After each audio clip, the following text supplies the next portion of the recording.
So next up we have Kate Reid. It's not a typo, she's from B3, not B4. So Kate is a director at B3 Potential, an organisation which brings a practical, science-based approach to professional development and learning through coaching, workshops, assessments and programmes. Their understanding of the deep connections between brain, body and behaviour, the B3 connection, enables them to fast-track behavioural leadership and organisational change that sticks. Kate is also a leadership development specialist, executive and team coach, and part of an advisory group to the mindful workplace community. Kate, sounds like you're very busy. How are you? I'm really well. How about you? It's been a great day. Yeah, you've enjoyed it. Yeah, we feel like we might. We're certainly going to get.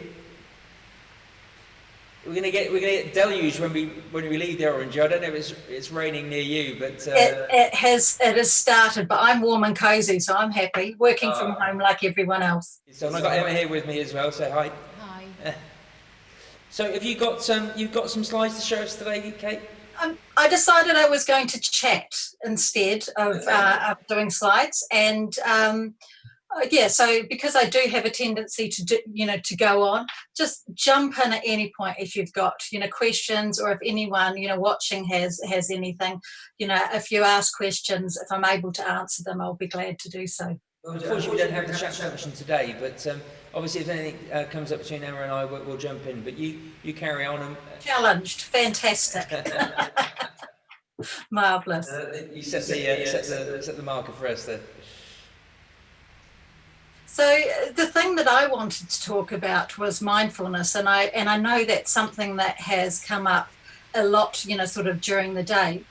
But one of the things that we have found, particularly, post-COVID, is that we're getting lots of calls from organisations, companies who are wanting to introduce mindfulness, or at least just talk about it. And it kind of makes sense because, mindfulness practice is one of these areas that contributes positively right across the full mental wellness spectrum, from the severely clinically depressed, even in hospitals, all the way through to people who are already well and are using it in a sort of positive psychology sort of way. So we're getting lots of calls from people, but what we're noticing is that often there's a real disconnect between what people want, what they want in their organisations, and what realistically they can get. So I thought it might be useful just to explain, some of the questions we're being asked, what it can do, what it can't do, and what other companies might be doing in sort of mindfulness, sort of programs. So I've called this a skeptic's guide. It's why, and I guess largely it is because I am one.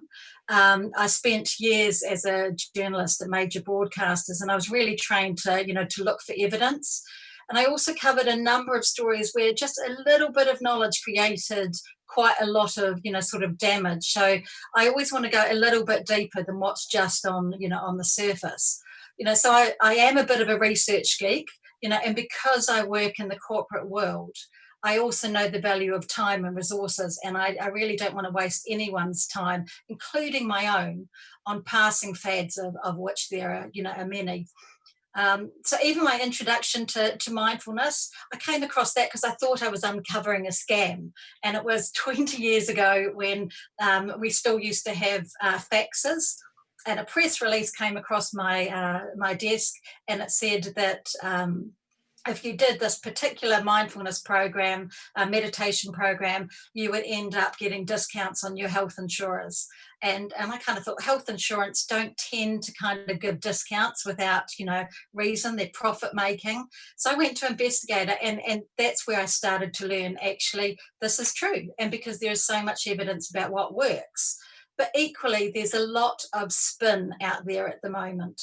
And so what I'd like to do is just pull apart a bit of what we actually do know, and what might just be sort of marketing of people that are trying to kind of ride the wave, of interest in this.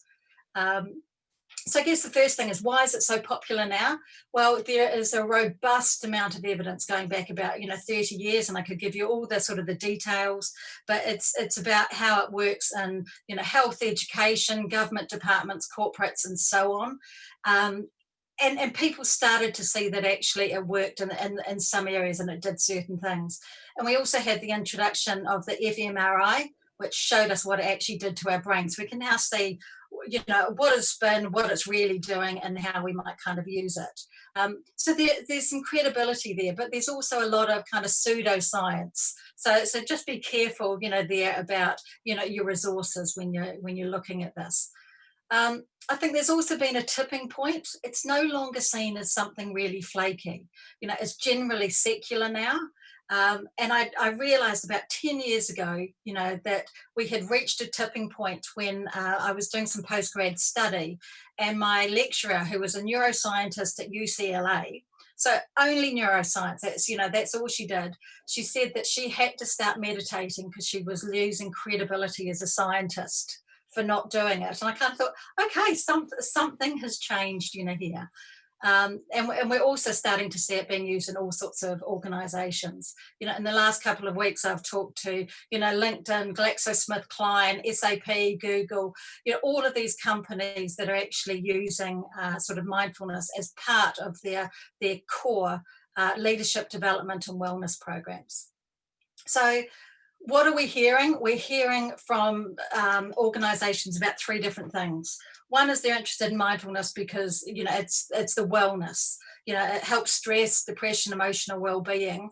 And largely we're hearing from organisations because they recognise that they have a duty of care. So what we're actually finding here is that we actually have to ask organisations about this balance. Are they trying to put all the personal responsibility for duty of care and wellness onto their staff members, their employees, and where is their responsibility? So are they just kind of ticking a box, sort of about this? Productivity, huge amount of evidence that mindfulness practice plays a huge part in increasing, productivity. And we're talking about the attention economy here, that, everything is vying for our attention. Our minds are, are scattered. We're being asked to think about all sorts of things at all, different times. We're not getting much rest or recreation. People's attention spans are diminishing. And we know that mindfulness practice does help. It helps grow the prefrontal cortex, that executive functioning, area. We know it decreases the amygdala, which is a lot of where our stress comes from. So we're talking roughly, the belief is that for people who are long-term meditators, they tend to have about 40% more capacity for focus. So one of the questions here we're having with organisations is, why are they wanting to do this? Are they wanting to increase productivity? Because if we feel productive, if we're able to do the jobs that we want to do, it makes us feel better. So huge, boost in emotional well-being. Or are they looking for, I guess, the equivalent of kind of battery chicken farming, just to get more and more out of their people? And unfortunately, sometimes it's the latter, more often than I would, like it to be. It's been said that, religion is the opium of the people.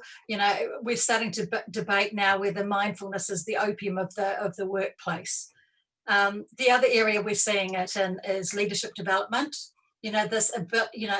Being able to learn to manage yourself, build emotional intelligence and regulation, build presence, and being really comfortable in difficult times, whether that's conversations or decision making. Or you just take a look at what's happening around us, at the moment. And, these are very difficult times and some very difficult conversations that are, being had. So how do you lead? How do you, create an organisational culture when not only you are living through difficult times, but everyone else is? And mindfulness meditation seems to be able to help us be a lot more able to ride sort of those waves. And so it's for all of those reasons that, mindfulness is taking a much more central stage, in the workplace. But we're also seeing there's a lot of myths, as everyone's heard of mindfulness now. I've gone off the word myself a bit. I think it's kind of been overused. It's been, used to mean so many different things. So I thought I'd just go through a couple of the myths that we often kind of hear. So mindfulness and meditation are the same thing. They're not. You can be mindful without ever meditating, just as if, you can meditate without being mindful. Mindfulness, for me, is really about heightened awareness, of body, of brain, of behavior, and not necessarily, all at once. And one hopes that when you have that awareness, it comes with this sort of non-judgmental awareness. To be honest, most of us have to learn that non-judgmental bit. Excuse me. The words get used interchangeably, and I think it's because so many people are turning to meditation as a way of training themselves to be mindful. We have this scattergun attack on our attention. So most of us find it really difficult to focus on one thing for any length of time at depth. And so the mindful meditation courses, all the evidence is it's like boot camp for the brain. Training your focus, improving your cognitive abilities, reducing stress, and that's what a lot of people want. And because people are using mindfulness meditation to train to be mindful, that's why I think the two things get confused quite a lot. Courses can really fast track your mindfulness ability, but you don't have to do it. Other people find all sorts of other practices that work for them. People talk about running or cooking or swimming. Anything that brings current moment awareness that you can bring your focus to, that can really help build all those cognitive abilities. The other thing is that, a lot of people think mindfulness is about emptying your mind. Well, good luck with that. I know lots of people who've, meditated for years and still have never been able to empty their mind. If it is empty, you're probably asleep, or unconscious. It's not a relaxation tool, although it can lead to that. It's an awareness tool. And regular mindfulness practice, whether that's meditation or whatever else you're using, can really bring greater self-awareness and improved awareness of what's happening around us. One of the first things that happens once we, start to be mindful is we actually start to notice how full our brains are. And a lot of the stuff our brain's full of is not much use, or it's quite negative. And so it can be quite disheartening or uncomfortable, and also wonderful to start noticing more, but it can also be exhausting. As I say, even experienced meditators, very rarely have empty minds. And let's face it, empty minds at work, aren't really, sort of valued, anyway. It's the awareness, it's the noticing that's valued. Another myth, mindfulness doesn't work for me. I've downloaded the app, I've tried it, just didn't work. It does work for most people, but it's really not easy. And most people either give up at the early stages, or they've got really unrealistic expectations to start with. Those who find it hardest are often the ones who benefit most, but just downloading an app will not help you focus. Listening to, a meditation with someone with a soft voice to help you go to sleep, or to help you calm down, really useful. But for me, that's kind of the equivalent of having a glass of wine. It's comforting, it's soothing, but it's only a temporary, solution. And to get the real benefits, often we've got to do a lot harder work. Anyone that says it's easy, and I've seen the books, I've seen the courses, 7 days to a relaxed mind, 1 year to an effective, sort of leadership, that's marketing. Becoming truly mindful is really quite hard work. And you can't believe, that it's not. Another myth, introducing a mindfulness program will absolve me as a company from my duty of care. It won't do that, and nor will it solve a management problem. Yes, through mindfulness practice, we can learn to be more resilient, we can handle difficult situations more effectively, be more productive. But it doesn't mean organisations shouldn't be dealing with the situations or the people that are causing difficulty. It may be a poor relationship, it may be poor working practices, maybe infrastructure. They sit side by side. One will not solve the other. So I guess one of the some of the conversations I'm having with organisations who are getting in touch is, if you want to introduce mindfulness, there's a couple of things to consider. And one of those is actually a mindfulness program is not what you actually you need to put in place. But if you are going to put something in place, get someone who understands both mindfulness and business. You need someone who can translate mindfulness speak into a language that workplaces understand. If it sounds too foreign, people switch off and then it's just, pointless. You need someone who can understand organisational and team dynamics and hopefully can measure return on investment too. Get someone who's got a long history of practice and has been trained. At present, this is an unregulated profession without agreed standards. Now, to clarify, there are centres of excellence with really robust, training, but it's not all agreed upon. There's a lot of amazing, mindfulness teachers who haven't been trained but have a long practice, and equally, lots of enthusiastic teachers who don't have much mindfulness, experience or training. And that's really important, is because there is growing evidence that mindfulness practice is not without risks, and it can trigger trauma in a small amount of, of people.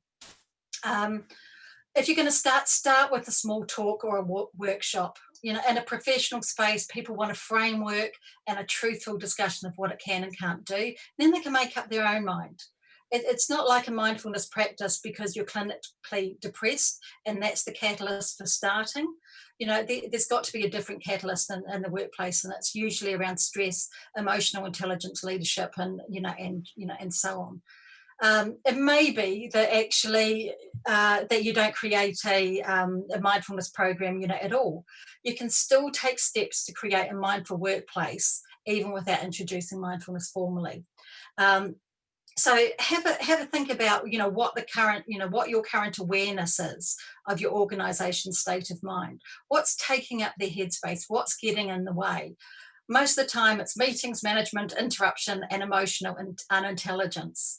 So a couple of tips: create space, not social distancing, but brain space. Consider how you do meetings. They're often, one after the other. Everyone's rushed. They're annoyed because people are late. Try scheduling meetings with breaks in between so people can physically or virtually move between meetings and have the time to actually be present, and to be there physically, presently and mentally present. And then productivity and effectiveness, increases. Allow focus time, create chunks of time that allow people to do their job without interruption. And we're talking here about a minimum of a couple of hours, depending on the task. It could be days. Deep thinking or focus thinking is so valuable, particularly because it's so rare, and we need that to do a job well. And in reality, we schedule meetings all random times of the day, and we don't allow these big chunks of time, or we're interrupted by people. So create space for you to have time to do some deep focus, but let people know, because you might enjoy that time yourself being able to focus. That might help your own mental well-being. Doesn't help the mental well-being of people who think you're just not answering their calls, or so, and don't understand, what's going on. And learn how the brain works, how it works best for creativity, teamwork, collaboration, and leadership. And learning some of this creates some life hacks that, for you and your teams, all will be different for different people, but it's really going to help your mental sort of wellness across the team. If you're looking for people to work with, I'd start with the mindful workplace community. It's more of a think tank that uses the latest research and experience to find best practice, full of organisations who are already using this, full of teachers and academics. They're not trying to sell you anything. They will have a proper conversation, and you can sit in on some of their networking and workspaces, and that can help decide where, how you might want to start introducing it into your organisation. And I think last thing I'd say is, mindfulness in the workplace often starts with one person and not always at the top. Start by, modelling your own behaviour. Pause, become aware of your own state of being, mentally, physically, emotionally. That's the equivalent of putting your own oxygen mask on, first. So hopefully that gives you that whirlwind of, sort of mindful sort of organisations. And I don't know whether you've got any questions, but if anyone else has, get in touch with me on LinkedIn or email me. I'm happy to chat about this, all the time. Use the whirlwind, and with the rain pummeling the windows here, it was a bit of a whirlwind, Kate. So I'm not sure No, not at all. No, it was whistle stop, but it was very informative. So thank you. But I think you just opened up. You know, it's a bit of a Pandora's box, isn't it? It's never ending, really. Yeah. It's a huge subject. Emma. I was wondering if it's actually possible to be mindful remotely, and is there any activity? What? Be mindful remotely. Is there any activities you can do remotely? Oh, absolutely. So we have been doing all sorts of, well, teaching remotely. We've often, done leadership development and coaching, and now a lot of mindfulness training remotely. But it's about, for example, if you're having sort of Zoom meetings, making sure you get up, but thinking about the other person on the other side. Are you dealing with introverts? Are you dealing with extroverts? How do you get people to, to be involved? We often forget that people need to stand up and go to the toilet or get a drink. Usually we would do that between physical meetings on the way, and we forget. And so suddenly you're in 4 hours of Zoom meetings. So there's all sorts of ways about being mindful. Thinking about the situations that people are in as well. Some of us have our own offices. Some of us have got, the one room in, a shared house. There might be kids, dogs, postmen, coming in and going. So it's sort of being mindful that we're in a different environment and allowing that to be okay. Seeing the postman come through the door now, okay? Yes, he's been. Yeah. Excellent. Brilliant, fantastic. So I'm sorry, you haven't given your web address out yet, have you, Kate? Yeah. So it's at b3potential.com, and you can find me, Kate Reid, on LinkedIn as well. And happy to throw around any conversations or just discuss further. Hoping to hear more from you as one of our more recent joiners of the B4 community, and hopefully you've got lots of good content that you can share with the rest of the community and beyond. Yeah, no, fantastic. Brilliant. Well, good to see you looking so well and energetic, giving us a real boost at the end of the day. So thank you for that, Kate. Wonderful. And we look forward to catching up with you soon. Okay. See you later. Take care. Bye. Thanks, Kate. Bye-bye.